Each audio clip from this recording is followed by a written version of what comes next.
palalabasin ng mantika. Ating pork giniling. Medyo yelo pa. Tunawin muna natin dito.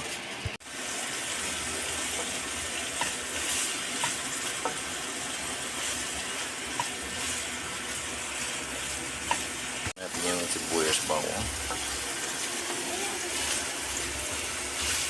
Yan natin ginisa. Hindi na tayo gumamit ng mantika. Yan natin ginisa sa sarili niyang mantika. Ito yung mga ingredients dito. Medyo papapulahin lang at patutuyuin. Ilagay niyo yung toyo, suka, paminta. Rin natin yung patatas at carrots. Tsaka green peas. May mix natin. Tsaka natin dito. Timplahan pa ulit kung kulang pa. Okay. Good morning everyone.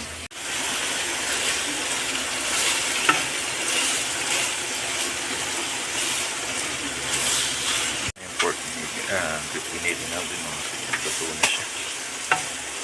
Huli natin yan. Pugo natin. May itlog ng pugo.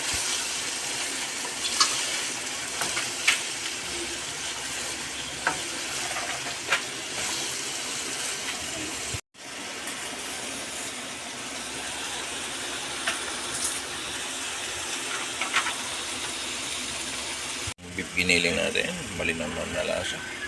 Luto na, try din sa ating kasal. God bless all. Mama Merce loves you all.